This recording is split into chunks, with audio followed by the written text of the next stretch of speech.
Money Radio, discussing the business of making and spending money.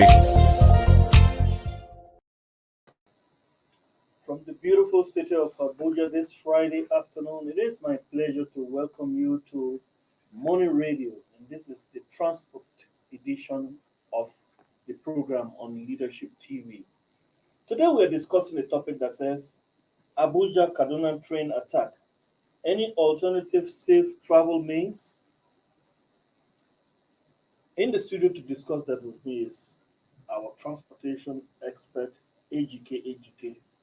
You're welcome. Yeah, thank you, Mr. Okis. I would first of all like to say, accept my condolences because this is your constituency, so to speak. Accept my condolences for the incident that took place on Monday evening, 7:50 on Monday evening. It was quite a tragedy, and our condolences also to the families who lost loved ones and those who have injured relatives and friends uh, were on that train. And of course, to the entire country, Nigeria, we are really mourning. Yeah, This is, it's actually a terrible situation because up until this moment we are starting to believe that the train was one of the safest yeah, ways of traveling. yeah, This one has shook not only Abuja but the entire country exactly. to a new dimension. And of course, forgot that. Yeah. So, welcome to the program. Thank And I'm your host, Case Hammond. It's good having you today. KGK, like you just said, rail travel had become a kind of succor for Nigerians because when it comes to the roads are not very good.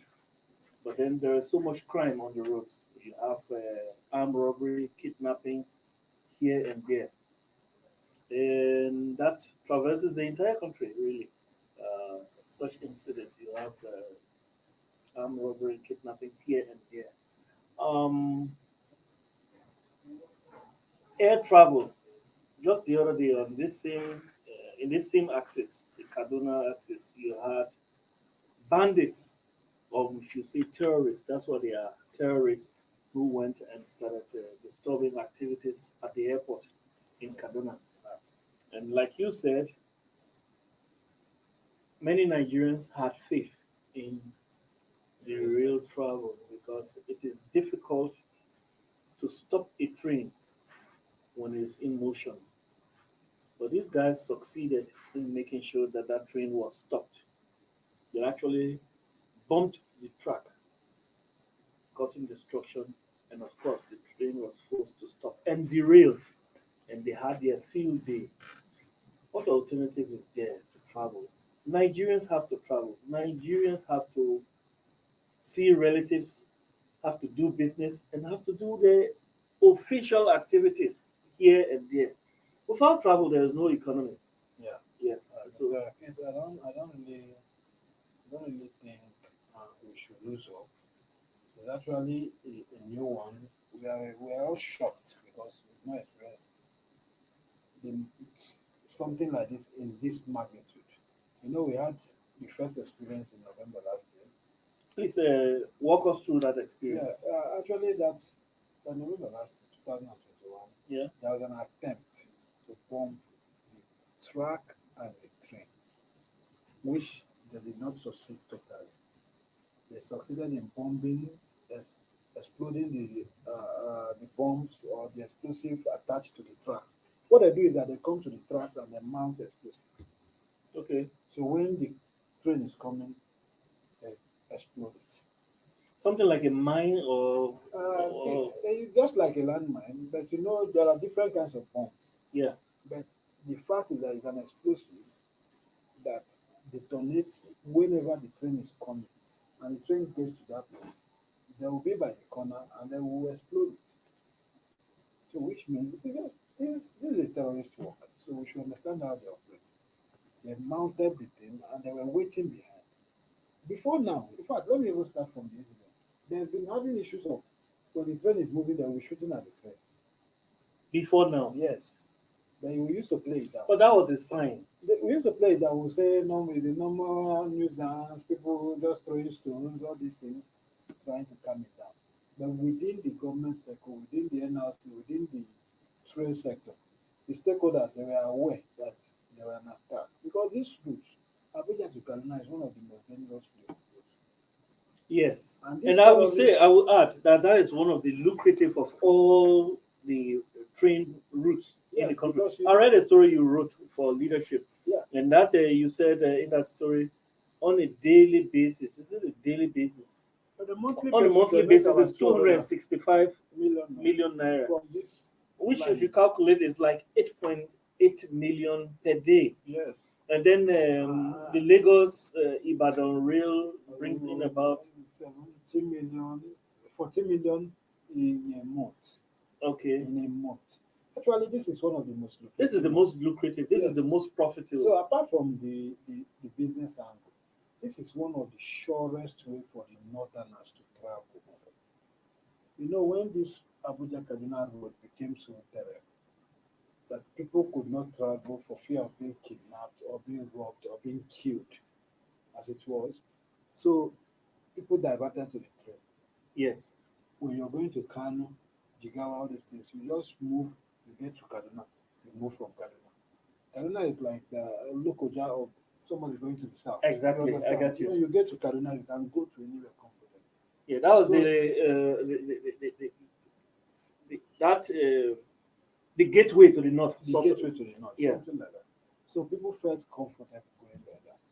So it's actually a strategic thing. This thing that happened is a terrible thing. It's not good for the people of the north. Yes. It's not good for anybody. It's not good for the country, but especially the people of the north. They shouldn't sit down And allow things like they this must happen. come out, condemn it, and watch out and see because this train that they successfully had from Abuja to Kaduna, and now we are trying to link it to Kano. It's one of the biggest achievements of this government, Yes. with or without politics. Yeah. It's very strategic. And now you have miscreant terrorists coming to bomb it. Actually, you And like you're you make a relaxed. point. That place should actually be protected. It should be It secure. should be a stakeholders affair. A stakeholders affair. Everybody from the north should protect that treasure. Yes. That is their asset. It's their asset. It shouldn't be something. It's we not just do. Nigeria's asset, it's- That's why the thing is paining me so much. I've been pained. Apart from the normal reporter, journalist, I've been pained as a human being because you don't understand what you're doing. You just come, you attack something that is so important to a region, and you succeed in stopping the train. You bombed the train, you bombed the track, you went and you start destroying the coaches.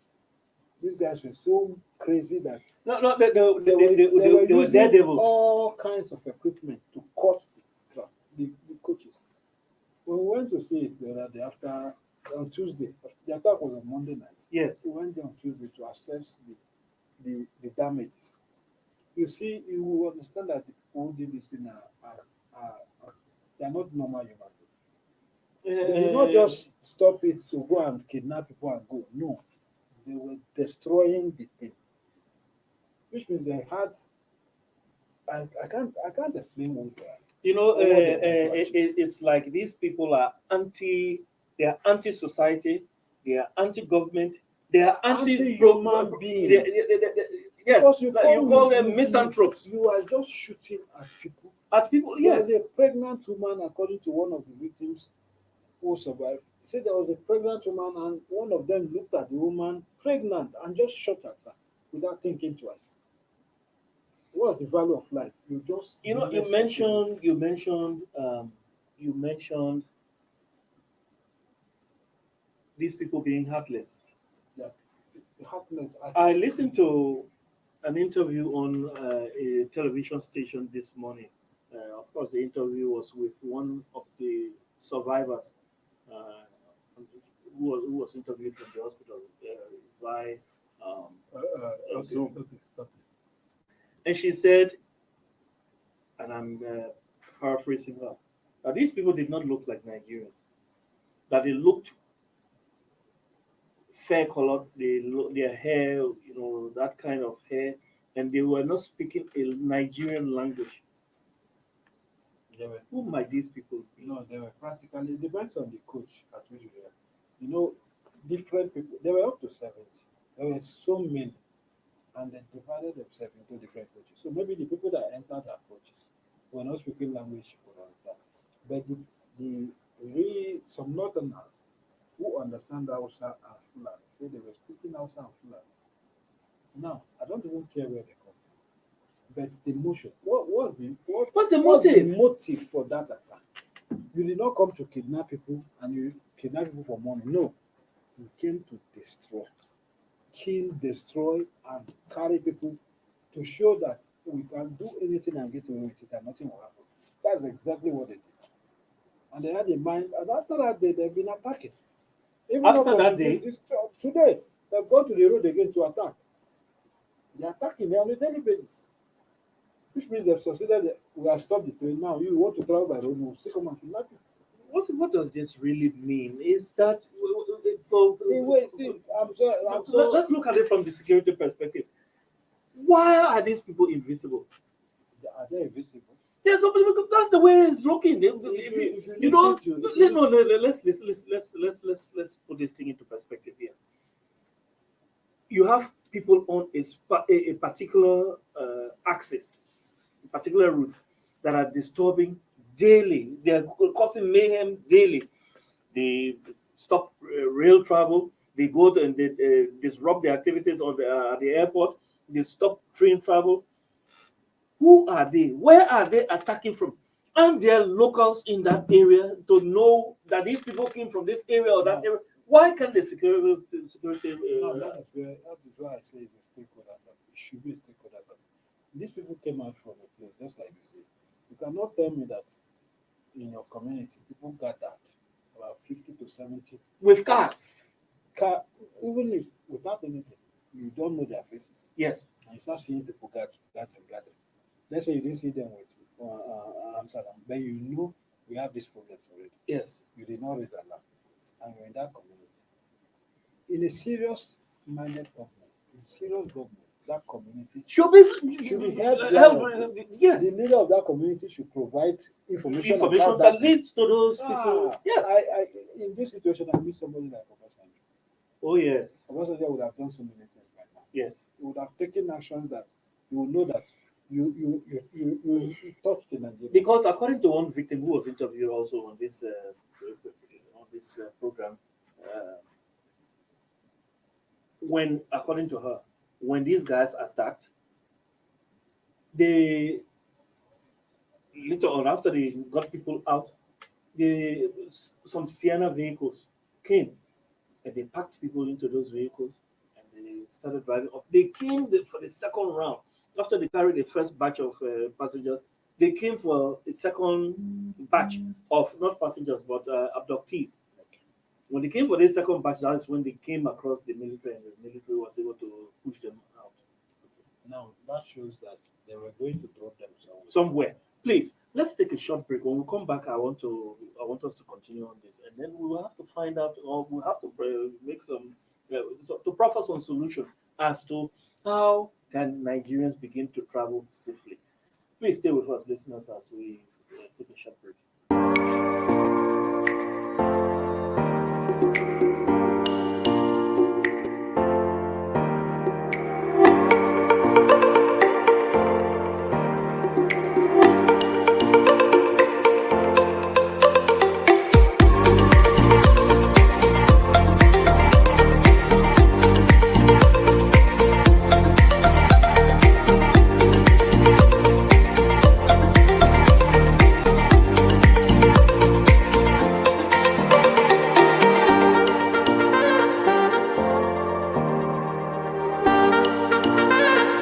For sponsorship and advert placements, please contact 080-3688-6158. Last Word Leadership Podcast Studio. You have the last word.